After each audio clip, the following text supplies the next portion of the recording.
The ancient Greeks, people of intelligence and arrogance, a society that revolutionized science, philosophy, and war. They created a flourishing culture that inspired Western society, a prosperous society ahead of its time, but constantly threatened by destruction, a true diamond in the rough. The story of the Greeks starts long before the construction of the great temples, before anyone feared their nation, before nations even existed. Humans have been living in the area of Greece for tens of thousands of years. For them, other species like Homo erectus and Homo neanderthalensis lived in the area. These humans were hunter-gatherers. They had little technology and were likely nomadic. This era of Stone Age tribes would end as the Neolithic era began. The Neolithic era was the last division of the Stone Age. It started with the domestication of crops and animals in the Near East. This technology would soon spread to the rest of the world. The earliest evidence of agricultural economies dates back to 9,000 years ago. The first Greek-speaking tribes arrived in the Greek mainland in the Neolithic period. They spoke a language that was a predecessor to the Mycenaean language. Neolithic times would gradually transition into the early Bronze Age. This occurred around 3000 BC. Bronze would slowly work its way into the Greek economies. Cultures would emerge, including the Cycladic and Minoan civilizations. The Cycladic culture is a significant early Bronze Age culture that is best known for its schematic, flat female idols carved out of the island's pure white marble. The Minoans were also a significant culture in the Greek area. It was plagued by natural disasters and cataclysms, such as the volcanic eruption of Thera in 1628 BC. Already at this time, Greek culture was producing impressive palaces. The Minoans excelled at this practice and made the great palace of Knossos. These two civilizations would transition and merge with the Mycenaean civilization. It emerged in 1600 BC, when Helladic culture in mainland Greece was transformed under the influence of the Minoans. This was the last phase of the Bronze Age in Greece. The Mycenaeans were the first advanced and distinctly Greek civilization.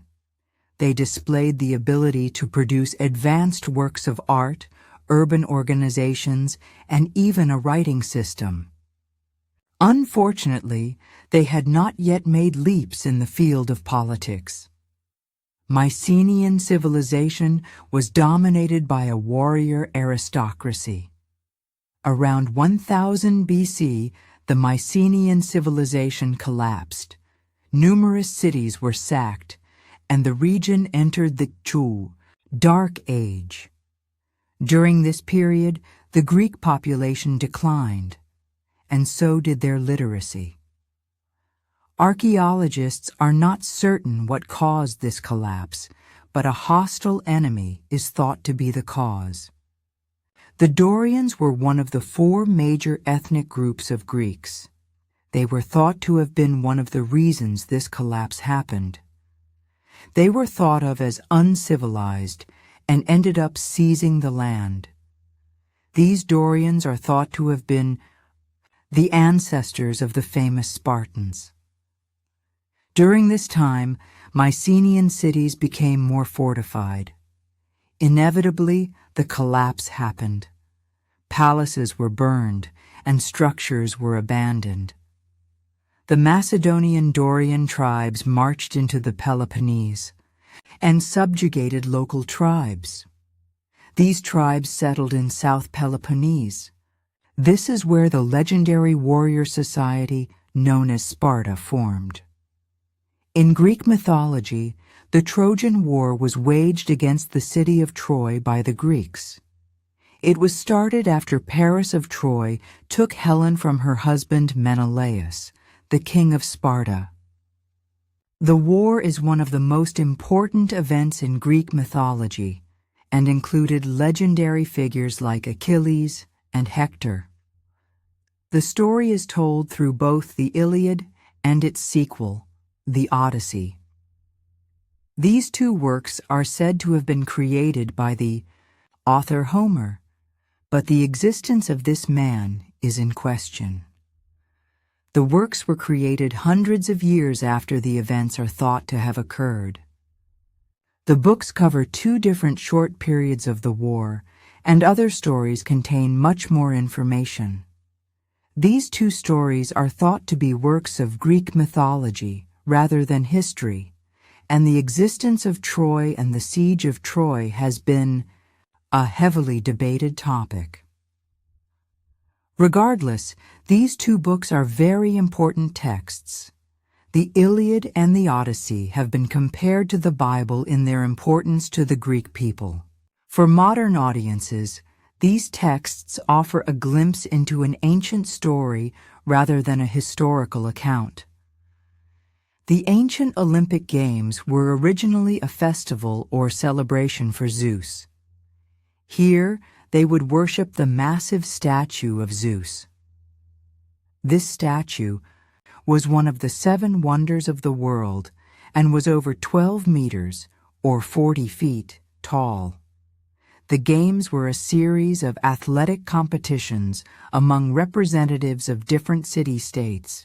During the games, a truce was enacted so that athletes could travel from their cities to play in the games safely.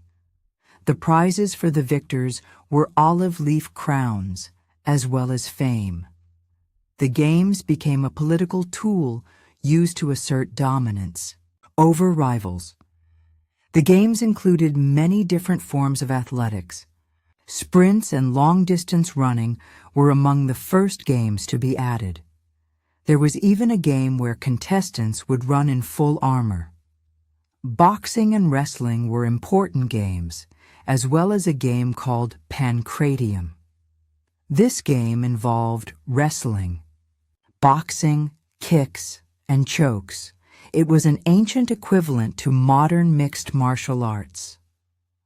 Other famous games included the long jump, discus throw, javelin throw, and games involving horses. The games were always held at Olympia, rather than moving between different locations, as seen in the practice of modern Olympic Games. Victors of the Olympics were honored and their feats chronicled for future generations. The festival was also a time when great minds all over the Greek world could come together and share what they had been working on. This included architecture and literature. The Olympic Games have persisted through history, and now, in modern times, athletes from all over the world participate. Sparta, a land of warriors and slaves. It was unique in ancient Greece for its social system and constitution. This unique structure of government was introduced by the almost mythical figure of Lycurgus. He configured the entire society to maximize military proficiency. Social institutions focused on military training and physical development. The society was all separated by classes. Spartiates were Spartan citizens with full rights. Mouthaics were non-Spartan men raised as Spartans. Helots were state-owned. Slaves. Slaves played a major role in Spartan society and were the backbone of its industry. Though the slaves worked hard, they did not work as hard as many of the Spartiates did. Spartiates underwent the rigorous Agog training and education program. All male citizens had to go through this program. The training involved cultivating loyalty, military training, pain tolerance, hunting, dancing, singing, and social communication. It was not just military training, but education as well. One must understand that an individual Spartan soldier was not much better than any other Greek warrior. What made them so deadly was their training to fight in a phalanx formation. Because of such rigorous training, the Spartan phalanx brigades were widely considered to be among the best in battle. Spartan women also went through a lot of training and education. They had a lot more rights than women typically had in classical antiquity and were thought to have been some of the most beautiful of their time. To the north lay the prosperous city of Athens. Athens had been an important center since the Mycenaean civilization. The famous Acropolis was the site of a major Mycenaean fortress. The people that inhabited this city-state were known as the Ionians. The Ionians were one of the 4 major ethnic groups of Greece. Athens was troubled, like every other Greek state. By the 6th century BC, widespread social unrest led to the reforms of Solon. They would pave the way for the introduction of democracy by Cleisthenes in 508 BC. This movement is what made Athens what it was. Every free male citizen had an equal vote. Athens' free culture would attract many intellectuals. It was home to many great philosophers and excelled in other fields, including math and science. The city was built around the Acropolis. It had long walls that extended out to sea. This allowed the city to maintain a powerful navy and have bountiful trade networks.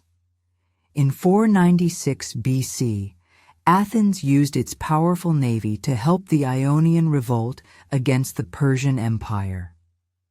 The Athenians and Eretrians captured and burned Sardis, but had to retreat due to heavy losses. In response to this raid, the Persian king Darius swore to burn Athens to the ground. He was so angry that he had one of his servants say, "Master, remember the Athenians 3 times a day before dinner."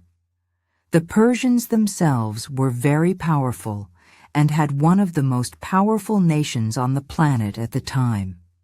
They would not accept a small city-state rebellion, and war was inevitable. This would be the first major conflict the Greek world would face together. Darius and the Persians first crushed the Ionian cities that defied him. He then made plans to subjugate all of Greece. After an initial successful campaign, the Persians captured the Athenian ally Eretria. They then sailed to Attica, landing in the bay near the town of Marathon. The Athenians, joined by a small force from Plataea, marched to Marathon and succeeded in blocking the 2 exits from the plain of Marathon. The Athenians also sent a message to the Spartans, asking for support. The Spartans were involved in a religious festival at the time and gave this as a reason for not coming to the aid of the Athenians. In reality, it was more likely the Spartans feared a slave revolt if most of their soldiers were to leave. The Athenians and their allies chose a location for the battle with marshes and mountainous terrain that prevented the Persian cavalry from joining the Persian infantry. The Athenian general Miltiades ordered a general attack against the Persian forces. The Persian force was composed primarily of lightly armored missile troops. He reinforced his flanks and lured the Persians' best fighters into the center. The inward-wheeling flanks enveloped the Persians, routing them. The Persian army broke in a panic toward their ships, and a large number were slaughtered. At the end of the battle, there were 192 dead Greeks and 6,400 dead Persians. The Persians had less discipline and broke rank as they ran. The Greeks met little resistance, slaughtering them. The defeat at Marathon marked the end of the first Persian invasion of Greece, and the Persian force retreated back to Asia Minor. Darius then began raising a huge new army with which he meant to completely subjugate Greece. However, in 486 BC, his Egyptian subjects revolted, indefinitely postponing any Greek expedition. After Darius died, his son Xerxes restarted the preparations for the second invasion of Greece.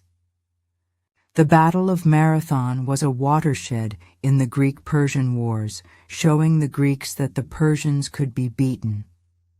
The battle also showed the Greeks that they were able to win battles without the Spartans, as they had heavily relied on Sparta previously.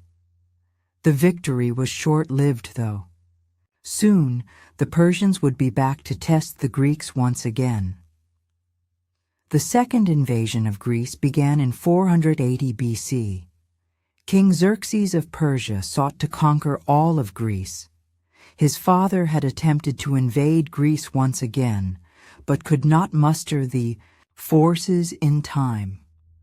After his death, Xerxes spent several years planning an invasion to avenge his father. He mustered an enormous army and navy to ensure victory. This invasion was known in Greece, and Greek forces had time to prepare. This time, the might of Sparta would be included in the allied Greek forces. About a tenth of the Greek city-states joined the allied effort, but most remained neutral or submitted to Xerxes' rule. In the spring of 480 BC, the Persian army crossed the Hellespont and marched through Thrace and Macedon to Thessaly. The only way for the Persians to march such a large army to Greece was through a small pass at Thermopylae, the Hot Gates. This pass was very narrow, with sometimes mountains on both sides, or a mountain on one side and the sea on the other. It was said that some parts of the pass were only 6 feet wide, while others were over 50. The Spartan warrior king Leonidas led a small force to stop the land invasion. Leonidas was the king of the fearsome Spartans. Typically in Greece, the king's firstborn son did not participate in military training. Instead, they were groomed for their role as a future king. Leonidas was not the firstborn son, and in turn was sent to harsh training in the Agoge. Later, when his brother came into power, he was found to not be fit for rule and deemed insane. Leonidas, being the last of his surviving brothers, rose to the throne. He was no politician, but rather a warrior. When the call to action came, he and 300 of his warriors went out to war.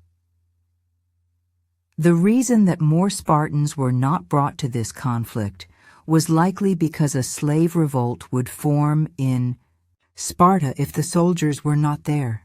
The 300 soldiers that he had chosen were selected based on their skill in battle and whether they had a son.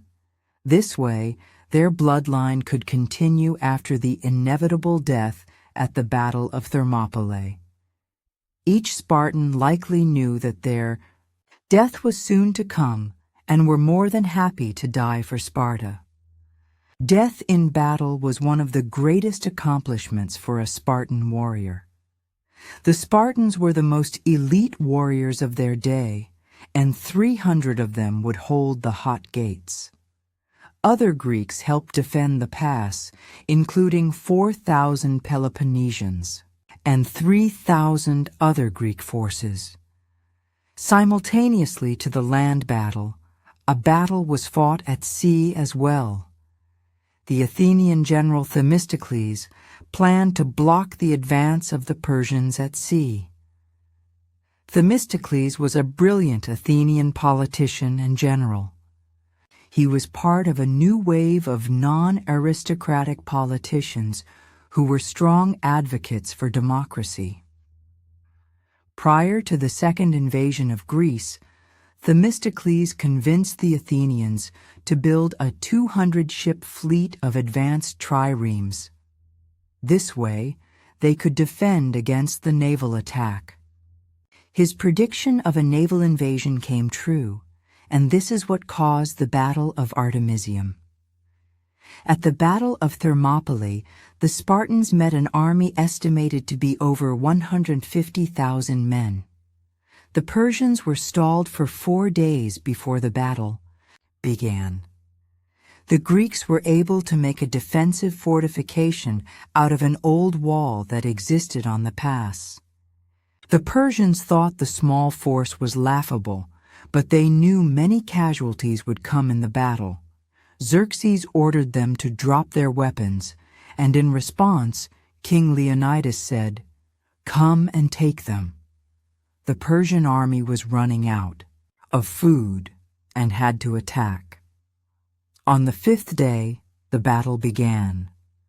Xerxes sent small forces of weak and expendable soldiers.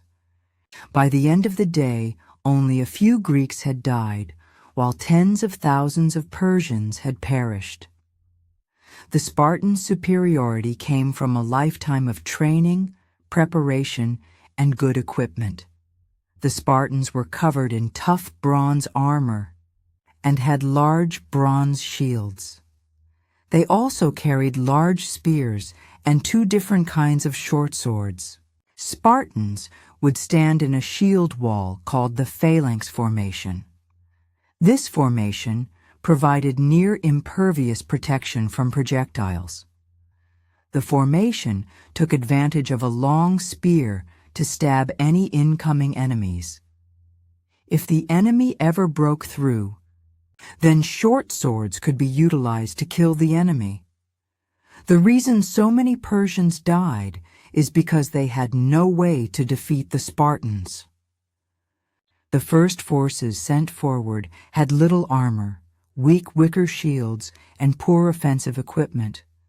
Archers rained arrows on the Spartans, but these weak arrows simply bounced off their bronze armor.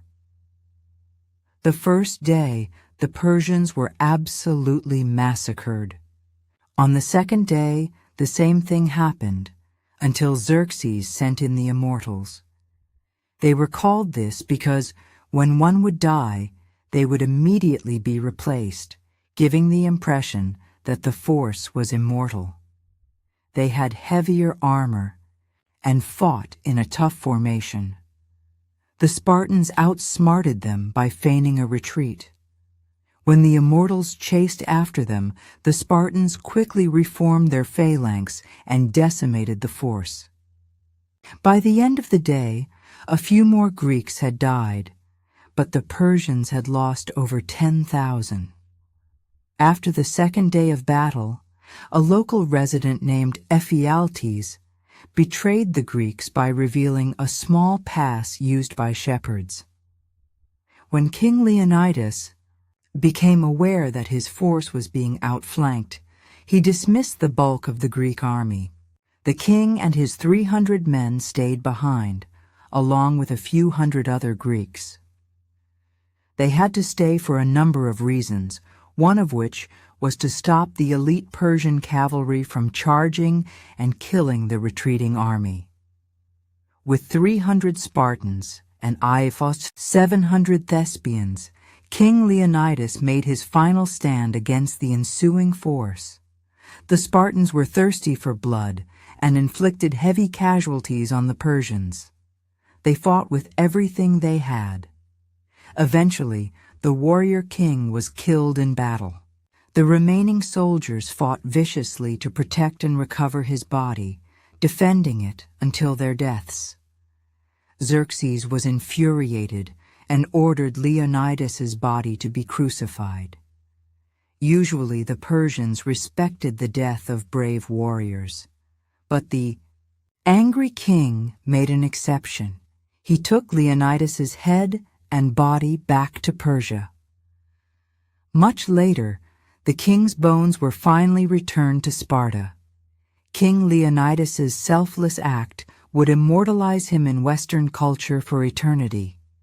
Though the tyrant King Xerxes was technically victorious, he had lost tens of thousands of men to only a few thousand Greeks. It was an embarrassing win and gave the Greeks a fierce reputation across the ancient world. Once the last Spartans fell, the naval blockade disbanded, and the Persians flooded into Greece. They captured a number of cities, including Athens. Athens, however, had prepared. The population had evacuated, so the Persians entered a vacant city, but they still burned it to the ground. A large allied army fortified the narrow isthmus of Corinth, protecting much of the Greek mainland from being taken.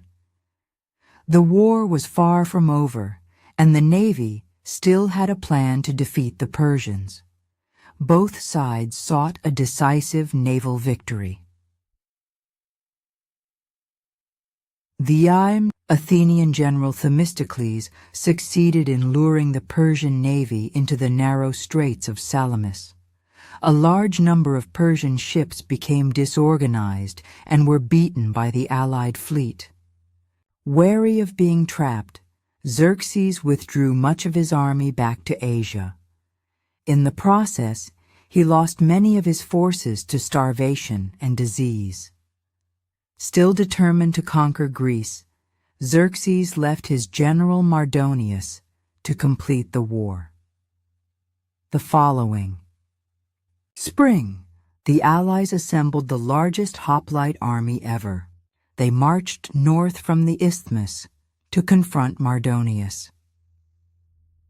In the ensuing Battle of Plataea, the Greek infantry once again proved its superiority. They inflicted a severe defeat upon the Persians and killed Mardonius in the process. On the same day, across the Aegean Sea, an Allied navy destroyed the remnants of the Persian fleet at the Battle of Mycale. With this double defeat, the invasion was effectively ended, and Persian power in the Aegean was severely dented. The Greeks would now move to the offensive, eventually expelling the Persians from Europe and the Aegean Islands. They had defended their land twice against the oppressive Persian forces, and their defiance earned them fame across the ancient world. The following 200 years saw the rise of classical Greek civilization. These two wars are often seen as the turning point for Greek prosperity. Though the Spartans and Athenians had worked together for the greater good, this alliance did not eliminate the deep-seated hatred between them. The end of the Persian Wars marked the beginning of the Golden Age of Athens. The Delian League was an alliance of Greek city-states led by Athens, formed to liberate Eastern Greek cities from Persian rule and to provide defense against future Persian conflicts. By the early 5th century BC, this alliance of over 300 cities had transformed into what was essentially the Athenian Empire. Athens's economy flourished with trade and prosperity, drawing commerce not only from other Greek city-states, but from across the Mediterranean. In less than a generation, Athens had become the dominant power in the region and stood as a stunning example of successful democracy. With the influx of wealth, Athens underwent massive renovations. At the heart of the city was the Acropolis, a rocky hill that had long served as a defensive position and a sacred site. Unfortunately, the old temples were destroyed when the Persians sacked the city. Under the leadership of Pericles, new temples were commissioned. The building costs were immense, over 5,000 talents in the first year alone, roughly equivalent to $1 billion today. Thousands of tons of marble were used, and intricate carvings adorned the structures. In just 15 years, the new Parthenon was completed. Inside stood a 40-foot-tall statue of the goddess Athena, covered in gold and ivory and studded with precious jewels. This temple became, and still remains, a symbol of Athens's beauty and power. During this time, intellectual life flourished in Athens. Anaxagoras, a philosopher and astronomer, was the first to determine that the moon shines due to reflected sunlight. Herodotus, often called the father of history, pioneered the use of objective reasoning in documenting the past, instead of relying on myths and legends. Aeschylus and Euripides, both playwrights, developed the genre of tragedy. Some of their works are still performed today. Thales of Miletus, a philosopher and mathematician, is credited with using trigonometry to calculate the height of the Egyptian pyramids. He also promoted a rational understanding of nature, rather than attributing phenomena to the gods. Socrates, one of the most influential philosophers in history, helped lay the foundations of Western philosophy. He and his students examined the human mind and behavior, ushering in a period of enlightenment in ancient Greece. However, this period of prosperity would soon be threatened by growing military ambition. As head of a powerful empire, Athens became increasingly aggressive, launching campaigns against the weakened Persian Empire and exerting tighter control over the other city-states in the Delian League. Athens dominated nearly all of Greece, except for Sparta and its allies. Many member states were coerced into funding Athens' powerful navy, which was the source of its military strength. Although a peace treaty was enacted between Sparta and Athens, tensions remained high in what became a kind of Cold War. After the Persian sack of Athens, the Spartans had opposed Athens rebuilding its city walls. Athens ignored the request and instead made its defenses even stronger. In another incident, Sparta experienced a slave revolt and requested help from other Greek states. Athens responded by sending 4,000 hoplites. When they arrived, however, the Spartans told them to go home, yet allowed the other Greek forces to remain. These seemingly small gestures revealed the lingering resentment and mistrust between the two powers. As Athens grew more powerful, Sparta grew more jealous. The Cold War would soon turn hot. In 459 BC, Athens took advantage of a conflict between its neighbors Megara and Corinth, both allies of Sparta. Athens sided with Megara and, as a result, gained a crucial strategic foothold on the Isthmus of Corinth. Athens's powerful navy also began harassing Corinth's now obsolete fleet and inciting unrest in its colonies. These provocations marked the beginning of the First Peloponnesian War. The first major battle of the war occurred at Tanagra in 457 BC. While the battle was not decisive in the long term, it made one thing clear: The Athenian army was no match for the Spartan infantry in land combat. Several smaller engagements followed, but the war essentially came to a pause when a 30-year peace was signed between the Delian League, led by Athens, and the Peloponnesian League, led by Sparta. This wasn't just a conflict between Athens and Sparta. It involved nearly the whole Greek world, including Corinth and many other city-states. However, the peace treaty proved fragile and would collapse in less than 15 years. Corinth, increasingly jealous of Athens's dominance at sea, persuaded Sparta to resume hostilities. Spartan troops marched into Athenian territory and burned the countryside, hoping to provoke a land battle. But the Athenians refused to engage, knowing they would lose a direct confrontation. Instead, Athens hid behind its massive city walls, Attiu.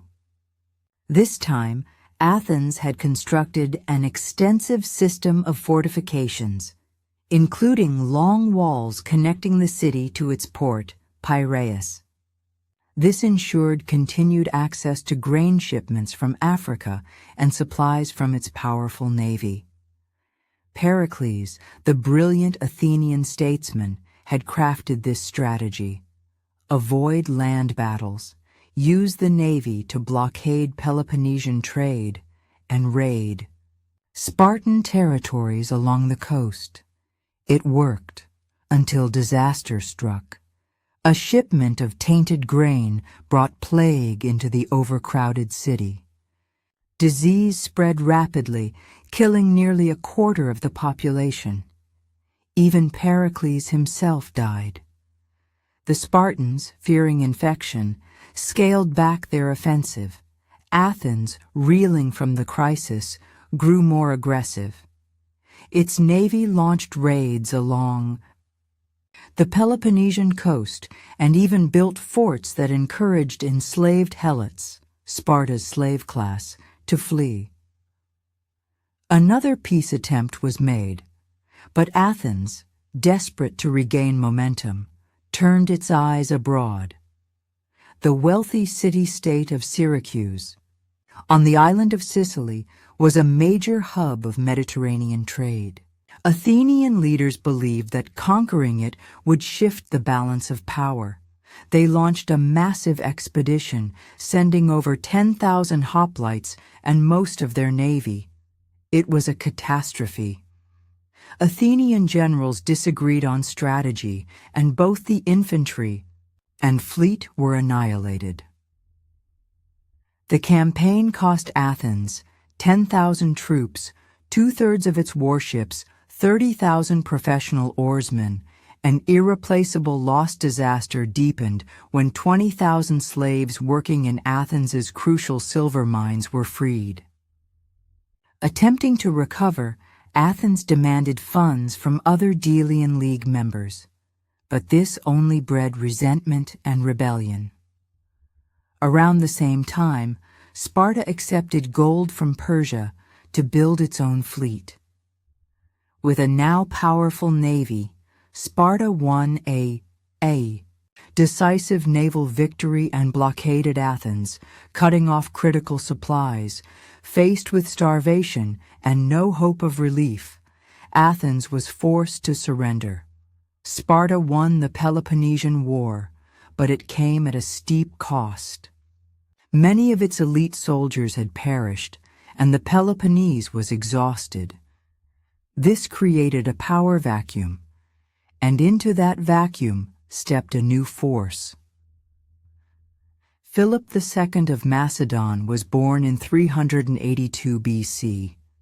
He was the youngest son of a Macedonian king and spent much of his youth as a political hostage, during which time he received a formal education in diplomacy and military strategy.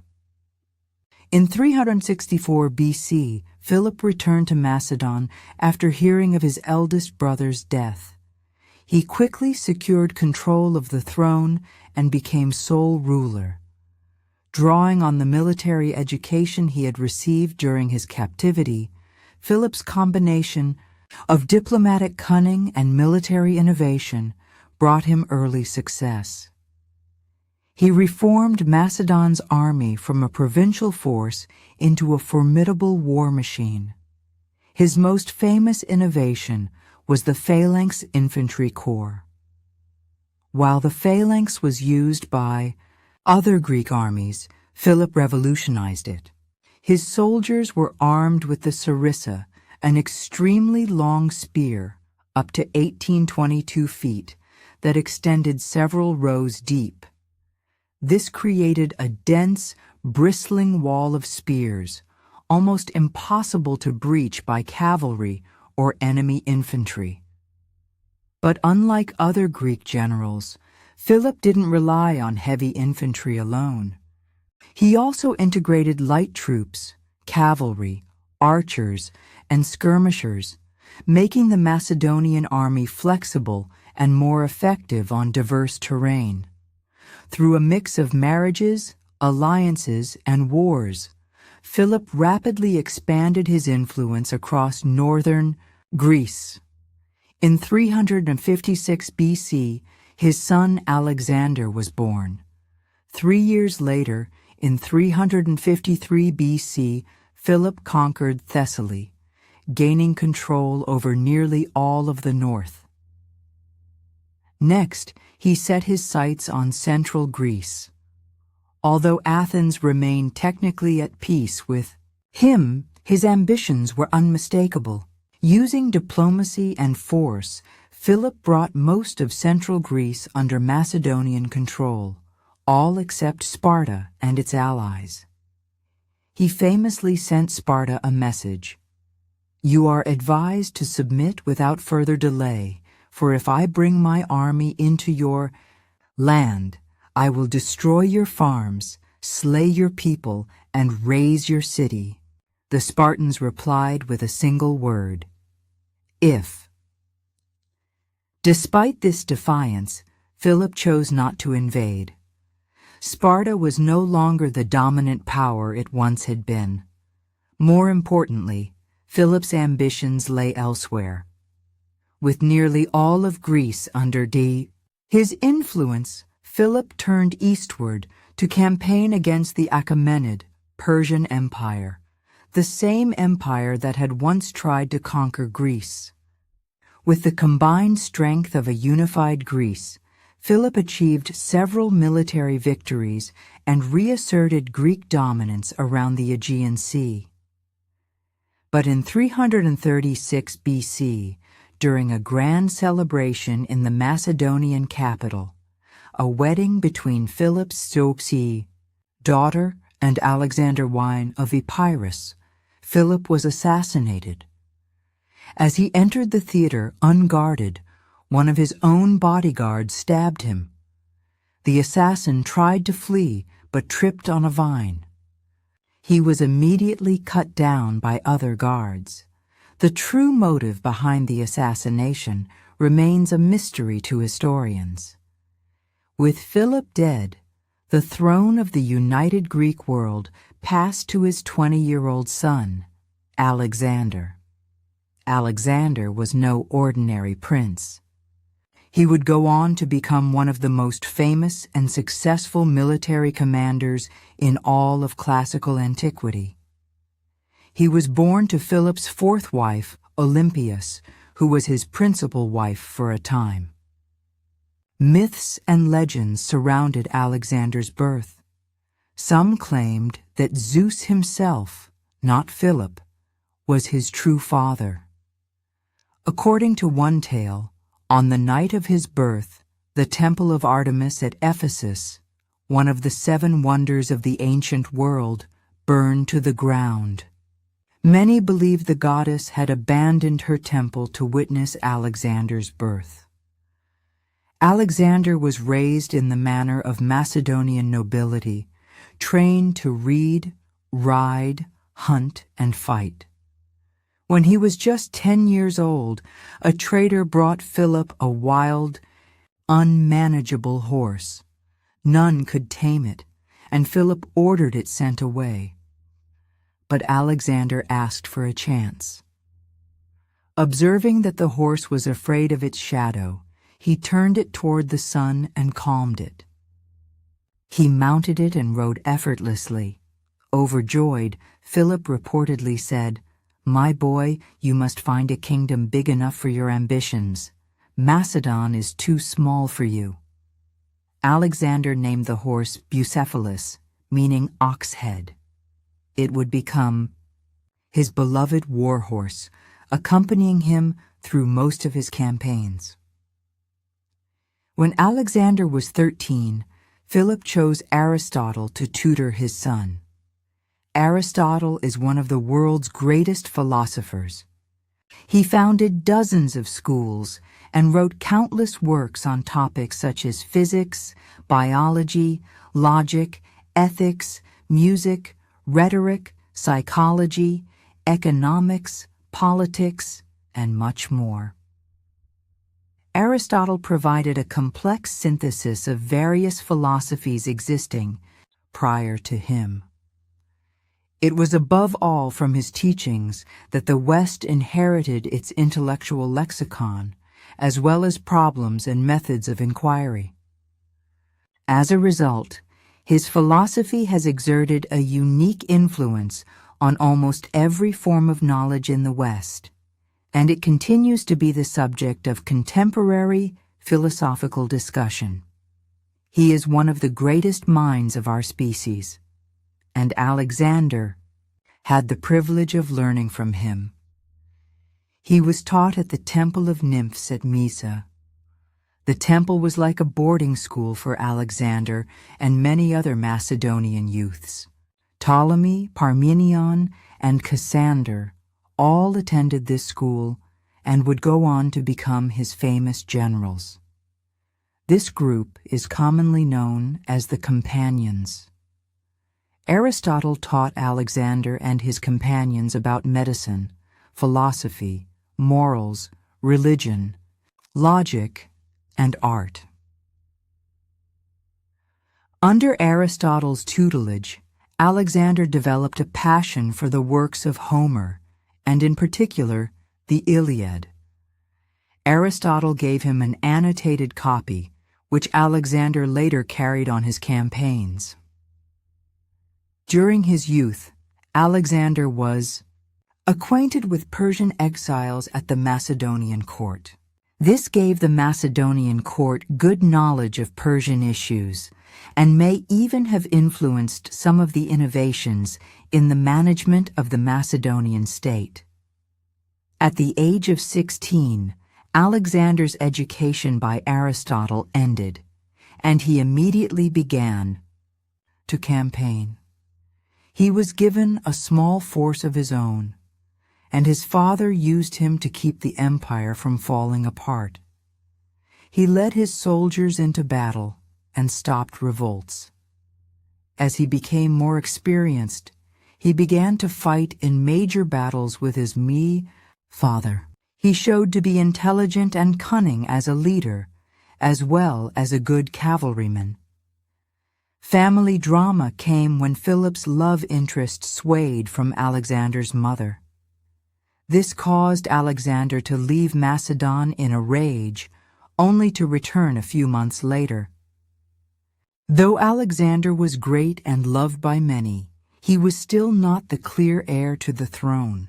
When his father was assassinated, he quickly had any rivals assassinated. After news of the death of the king, many revolts happened. The new king was quick to stop the revolts in person. On this tour around Greece, Alexander was recognized as the leader of the fragmented Greek world. A war with Persia was known to be coming for some time, and the Greek world would trust Alexander and his father's veteran military to defeat it. In 334 BC, he led his army across the Hellespont into Asia. Minor, his army was about 40,000 strong. His infantry was commanded by his general Parmenion. The bulk of his army lay in his 9,000 Macedonian phalangites. These groups of soldiers formed up in a wall of spears that was 16 ranks deep. The phalanx formation is great in front, but it is hard to maneuver and is susceptible to counterattack at its rear or sides. Because of this, Alexander had 15,000 more hoplites that could block the flanks and defend the rear. Thousands of lightly armored troops were used as skirmishers and as missile troops. Some of the most effective troops in his army were the 1,000 chalk cavalry, known as the companions. Alexander would personally lead these groups into battle on many occasions. Over 2,000 other cavalry were also used. When Alexander crossed the Hellespont, the Persian world quickly took notice. A skilled Greek general in Persian service urged the Persians to take a scorched earth strategy. They would burn all crops and take all the food out of the area. The Persian satrap did not want to see his province burned, and instead decided to test his army at the Battle of Granicus. Alexander's army met 10,000 Persian cavalry and 10,000 Greek mercenaries. The two armies were separated by a shallow river. Alexander led his elite cavalry across the river and met heavy resistance. He bought time for his phalangites to cross the river. Alexander was in the thick of the fighting. He was struck in the head by a sword which broke his helmet. He struck down his enemy with his lance, but another Persian came from behind with his sword raised. Alexander was saved when a companion took off the Persian's arm. The phalangites crossed the river, and the Persian cavalry was forced to retreat. The fast-paced blitzkrieg-style attack prevented the enemy Greek mercenaries from joining the battle. Alexander surrounded them on all sides and massacred them all. This was Alexander's first great victory, but Persia was a vast land. He made his way through Asia Minor, taking cities with little resistance. The Persian navy threatened his supply lines, so he decided to attack the nearest harbors in Miletus.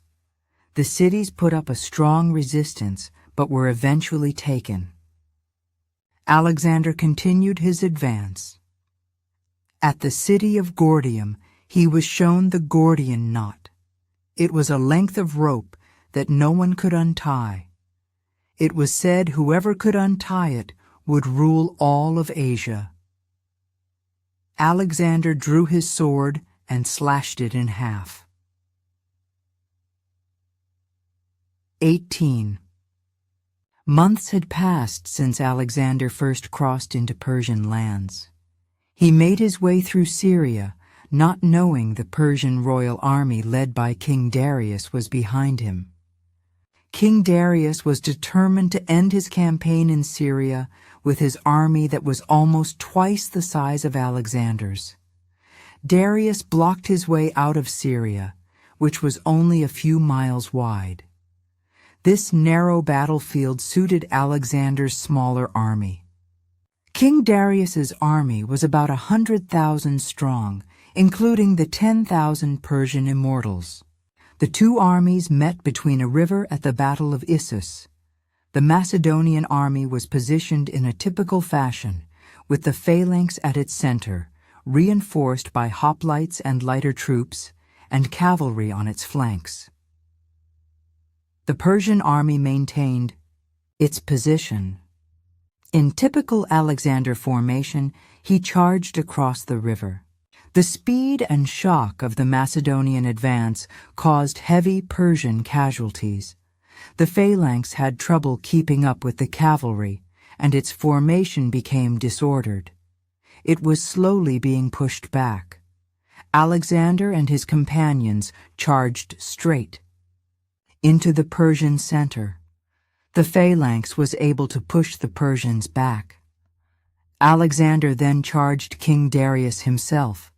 Darius fled with a large number of men. This caused the number of men to rout and flee, but the battle was maintained. As the men fled, the battle turned into a massacre. At the end of the battle, a relatively small number of Greeks had died, while the Persian losses were in the tens of thousands. Alexander captured Darius's wife, mother, and 3 children. They were all taken alive and well treated by Alexander. He made his way around western areas of the Persian Empire. He met little resistance until he came across the island of Tyre. Alexander made a causeway to the island, which carried out 2 giant siege towers. After 7 months of brutal fighting, the city was breached and the city fell. Gaza met the same fate. When Alexander made his way to Egypt, the Persian satrap surrendered the entire province along with the royal treasury. The Egyptians hailed Alexander as a hero and crowned him as pharaoh. On the coast of Egypt, he founded a new city which he would call Alexandria, the first of many cities to be named. Back in Greece, the Spartans attempted a revolt against Macedonian rule. A general in Macedonia marched on Sparta and fought the Spartans head-on. Even the Spartans were no match for the calculated superiority of the Macedonians. The Spartans were crushed, and the king of the Spartans died with them. Alexander continued his campaign through the heart of Persia. Darius pleaded for peace and offered him his daughter in marriage, a large sum of gold, and half of his empire. Half was not enough. Alexander wanted it all. He headed east, seeking a final battle against Darius and his army. In 331 BC, Alexander met the last of the royal Persian army. Darius had chosen the location for the battle. He chose a large open area. This allowed him to take advantage of his numbers as well as use his fearsome war chariots. The Persian army was 80,000 strong, while Alexander's was likely under 50,000. This diverse army had units from all over the empire, including Armenians, Syrians, and Indians. There were 200 giant war chariots, led by 4 horses, and had sides to chop down enemy troops. The army even had a number of powerful war elephants. Alexander's army was positioned in its typical formation. Alexander led a charge far out to the right of the massive Persian army. The Persians did the same but had to take troops from their center to do it. This weakened their center and even the playing field for Alexander. A massive cavalry battle ensued on the right. Darius decided it was time to send the chariots forward into Alexander's main lines. Javelin throwers decimated the forces, and many of the remaining chariots simply ran right by the Greek infantry. Next, Alexander sent the phalanx forward against the bulk of the enemy army. The brutality of Alexander's cavalry and the efficient phalanx broke the Persian forces and sent them running. Darius fled, but Alexander's left wing was still in danger. Alexander was forced to give up the chase and attacked the remaining forces. Only about 1,000 Macedonian troops had died, while over 40,000 Persians lay dead in their homeland. Darius fled, and Alexander went on to tour his new empire. He went to the city of Babylon, where he was recognized as the new ruler. He even sat on the royal throne. At the city of Susa, at a small mountain pass, courageous Persians held up Alexander's entire army for a month. A small pass was revealed, and the Persians were finally defeated. This story mirrors the Battle of Thermopylae in many ways. Alexander made it to the ceremonial capital of Persia, known as Persepolis.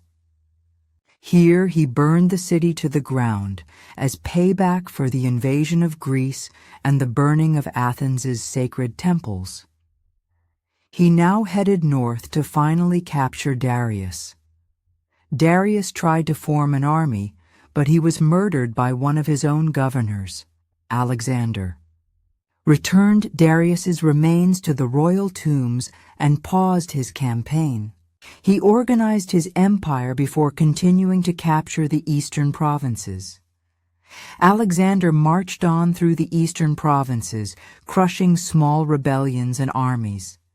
Local tribes were an issue, but they were really no match. In the far reaches of the former Persian Empire, he founded the city Alexandria Escate, meaning Alexandria the furthest. He had made it to the furthest reaches of the Persian Empire, but he was not done. He still had to march south to India. Alexander's army became unhappy with the constant war. They had marched across the known world, and it seemed like the war had no end in sight. Also, Alexander began to dress like a Persian, and many viewed him poorly. He spiraled into tyranny and even killed one of his own generals. Assassination plots were being uncovered day by day. Alexander continued his conquest through northern Afghanistan. Here he faced the king Porus of Paravas. In this battle, he lost many. The enemy war elephants were deadly, but Alexander was still victorious. He began to push on through India, but his men mutinied. They had marched thousands of miles, fought countless battles, and had not seen their homes in 8 years. They also feared giant armies waiting for them in far-off regions. Alexander turned his army around, but still fought battles in western India. In a siege, he was wounded in the chest and nearly killed. Part of his army entered ships and went back to Persia, while the rest of the army fought their way through the desert. On return to Persia, he punished many of his governors for malpractice and also married many Greek nobles and Persian nobles.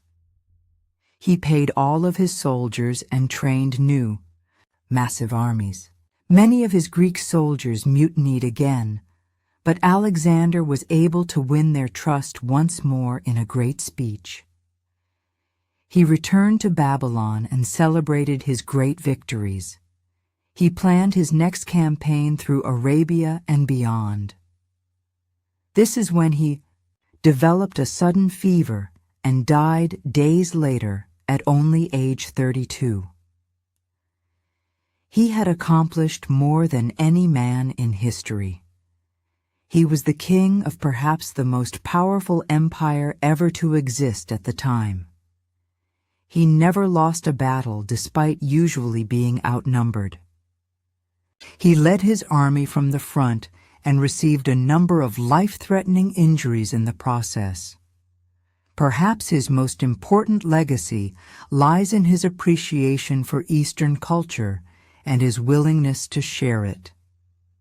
This cultural diffusion combined Eastern and Western ways and had a profound impact on the ancient and modern world.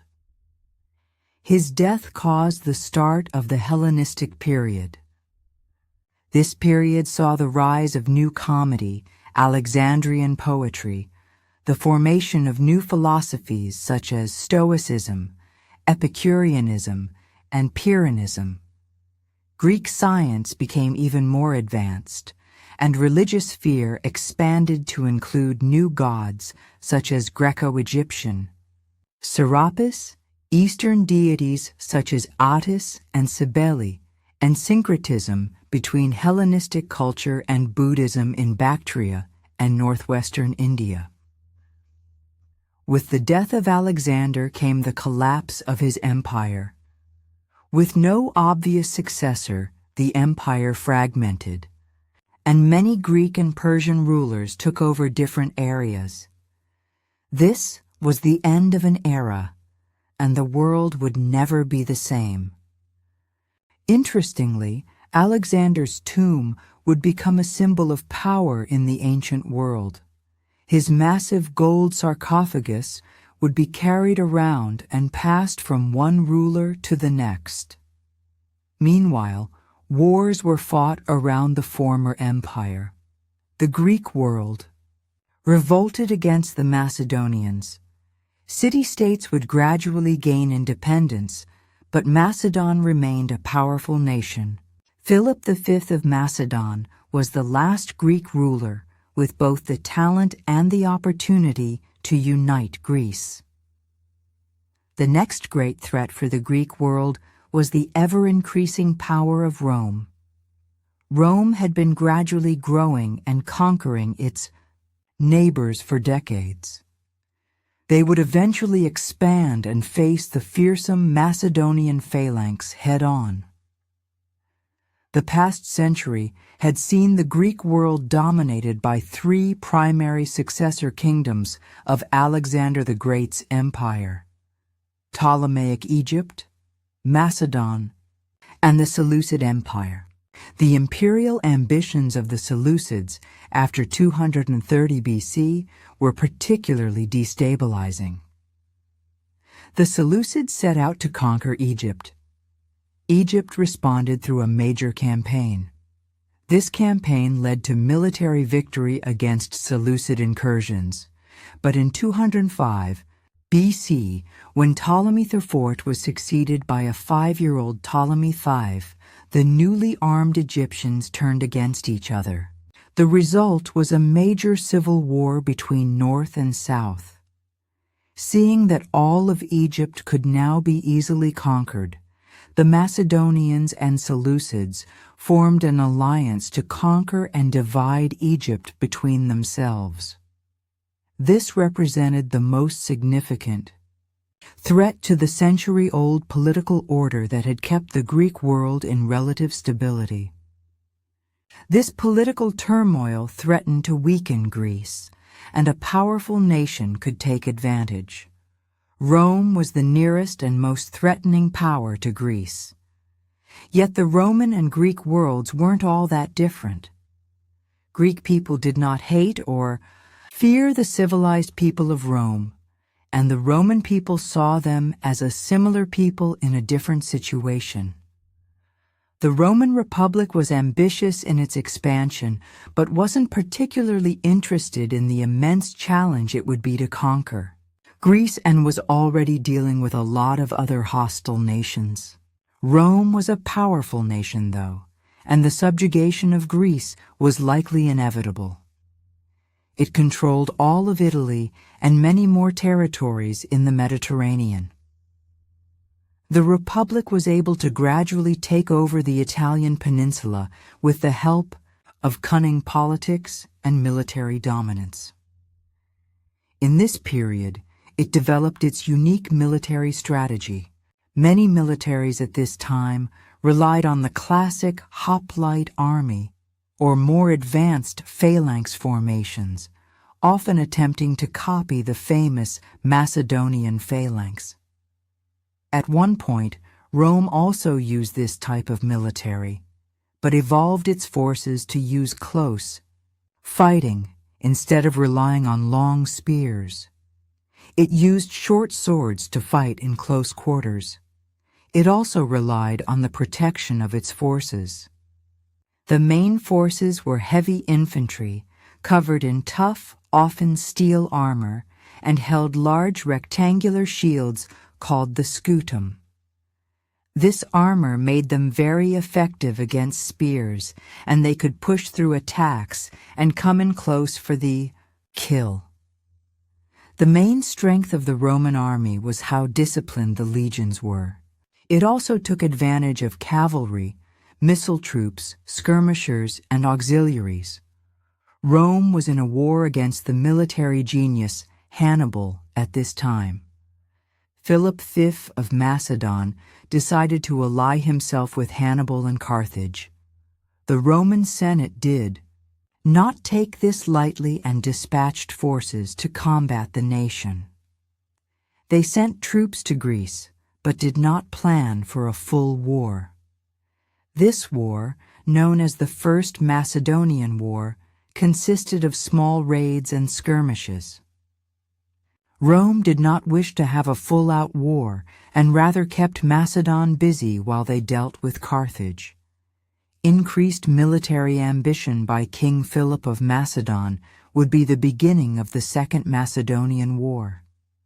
Philip was waging campaigns against Greek cities that were allies to Rome. Rome gave him an ultimatum to stop, but he decided to test the strength of the Romans. Rome was surprised to hear of this and decided to make an example out of the foolish Greek. Rome was not messing around and sent a powerful army of Romans and Greek allies. Philip's army buckled under the immense pressure of the Roman and Greek army. Roman troops made it to Thessaly by 198 BC. In 197 BC, the Romans decisively defeated Philip's last forces, causing him to sue for peace. Rome sanctioned the power of the Greeks through treaties and attempted to stabilize the region. They then left, leaving no military force behind. They still had little interest in the region and only wanted to vanquish an enemy. Egypt and Macedon were very weak. This allowed the Seleucid Empire to become increasingly ambitious and aggressive. When Rome pulled out of Greece at the end of the Second Macedonian War, they thought they had left behind a stable peace. However, by weakening the last remaining check on Seleucid power, they left behind the opposite. The remaining Macedonian nation and Philip himself now asked for Rome's help to defend Greece from the expansion of the Seleucid Empire. The situation was made worse by the fact that Hannibal was now a chief military advisor to the Seleucid emperor, and the two were believed to be planning an outright conquest not just of Greece but also Rome. This threatened the existence of Rome, and the Republic began to plan a large offensive. The Seleucids were very strong and controlled much of the former Persian Empire. By this point, they had almost entirely reassembled Alexander the Great's former empire. A major Roman-Greek force was mobilized under the command of the great hero of the Second Punic War, Scipio Africanus, and they set out for Greece. This began the Roman-Syrian War. After initial fighting that revealed Syria's Seleucid weaknesses, the Seleucids tried to turn Roman strength against them. At the Battle of Thermopylae, they believed that they could recreate the famous battle and defeat the Romans. The Seleucids lost the battle and were forced to evacuate Greece. The Romans pursued the Seleucids by crossing the Hellespont. This marked the first time a Roman army had ever entered Asia. The decisive engagement was fought at the Battle of Magnesia, resulting in complete Roman victory. The Seleucid sued for peace, and Rome forced them to give up their recent Greek conquests. After the conquest, Rome pulled out of Greece again, assuming that the lack of a major Greek power would ensure stable peace, though it did the opposite. Upon Philip's death in Macedon in 179 BC, his son Perseus of Macedon attempted to restore its international influence. When Perseus was implicated in an assassination plot against an ally of Rome, the Senate declared the Third Macedonian War. Initially, Rome did not fare well against the Macedonian forces. In 168 BC, Roman legions smashed the Macedonian phalanx at the Battle of Pydna. Convinced now that the Greeks would never have peace if the Greek world was left alone, Rome decided to establish its first permanent foothold in the Greek world. The Chalcis Kingdom of Macedon was divided by the Romans into 4 client republics. Even this proved insufficient to ensure peace, as Macedonian agitation continued. The Fourth Macedonian War, fought from 150 BC to 148 BC, was fought against a Macedonian pretender to the throne named Andriscus. He was destabilizing Greece by attempting to re-establish the Old Kingdom. The Macedonians truly could just not let their kingdom die. The Romans swiftly defeated the Macedonians at the Second Battle of Pydna. In response, the Achaean League in 146 BC mobilized for a new war against Rome. Until this time, Rome had only campaigned in Greece in order to fight Macedonian forts, allies, and clients. Rome's military supremacy was well established. It had defeated the Macedonian phalanx on 3 occasions and defeated superior numbers against the Seleucids in Asia. The Achaean leaders almost certainly knew that this declaration of war against Rome was hopeless. Rome had triumphed against far stronger and larger opponents, and the Roman legion had proved its supremacy over the Macedonian phalanx. The wise knew this war was suicidal, but the nationalist believers thought victory would bring glory back to the nation. The Achaean League was swiftly defeated, and as a lesson, Rome utterly destroyed the city of Corinth in 146 BC, the same year that Carthage was destroyed. After nearly a century of constant crisis management in Greece, which always led back to internal instability and war, when Rome pulled out, it decided to divide Macedon into 2 new Roman provinces. Greece was finally conquered and stabilized by one of the greatest empires ever to exist. Though it was conquered by this foreign nation, Greek culture reigned supreme. As the old saying goes, Rome conquered Greece, but Greece conquered Rome. Rome took over Greece physically, governmentally, and militarily. But it was the Greek religion, philosophy, science, and thought that Rome adopted and helped Rome become so great. Rome conquered Greece physically, but in every other manner, Greece's ways of life overcame Rome.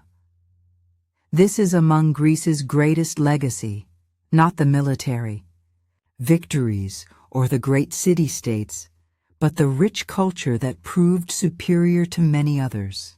This culture has gone on to conquer the world and has affected nearly all nations in some way. Ancient Greece is a distant memory, but its stories of man, great words of philosophy, and culture remain valuable and important to us even thousands of years in the future. And in this way, we shall remember Greece for eternity. Thank you for watching my most ambitious project ever. Make sure to like and subscribe, and also leave a comment on this video telling me how you liked it. It has been an honor to entertain you, and I'll see you guys on the next one.